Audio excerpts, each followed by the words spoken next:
J'ai une question de Kevin qui vient d'arriver.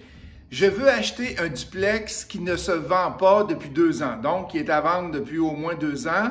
J'ai fait une offre à 50% par écrit avec la courtière qui est inscripteur. Ça veut dire qu'il y a juste un courtier, une courtière dans le projet.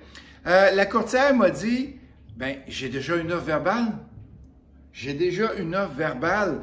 Comment faire pour savoir si je suis plus ou moins égal à son offre verbale? Puis est-ce que la courtière peut me le dire? J'ai Steve avec moi du VIP, puis Steve a beaucoup d'expérience dans le multilogement. Tu as plusieurs portes, tu as beaucoup d'offres d'achat d'accepter présentement. Donc, tu as à dealer avec ça souvent avec les courtiers immobiliers. Ouais. Qu'est-ce qu'on dit à Kevin? Écoute, Kevin, c'est assez simple. La courtière, même si elle a une offre verbale, ça ne vaut rien. Fais ton offre, regarde ton prix que tu veux mettre, fais ton offre d'achat par écrit, non verbal. Puis comment tu lui conseilles? Est-ce que tu conseilles d'augmenter le prix, étant donné qu'il y a une offre verbale qui est rentrée, ou tu lui dis laisse-la 50%? Comment tu joues avec ça, toi? Les courtiers, dans un temps, ils vont faire des j'ai une offre qui s'en vient, j'ai d'autres courtiers qui veulent faire des offres, d'autres vendeurs, d'autres afficheurs qui veulent arriver. Écoute, ils servent de ça des fois juste pour monter les prix ou que tu te presses à faire ton prix.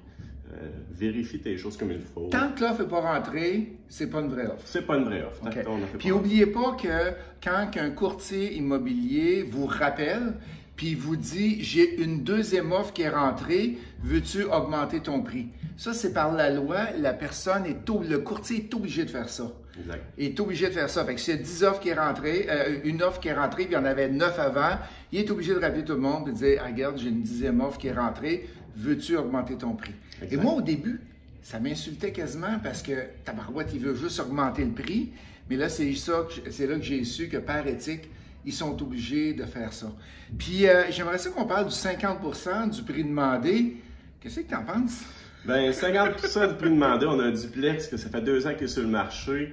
Écoute, j'aurais aimé ça parler à Kevin, savoir quelle est sa motivation de mettre 50%. Est-ce qu'on a bien vérifié le registre? Est-ce que le vendeur est capable de vendre à 50%, pour premièrement, exactement. Sinon, on fait une offre juste pour faire une offre. Ça donne pas grand-chose. Parce que s'il y a 75% d'hypothèque sur son immeuble, il ne pourra jamais vendre à 50%. Il ne vendra pas. Chose qu'on fait souvent en immobilier, quand on a plusieurs offres d'achat, on fait souvent même offre au prix demandé et même des fois plus haut.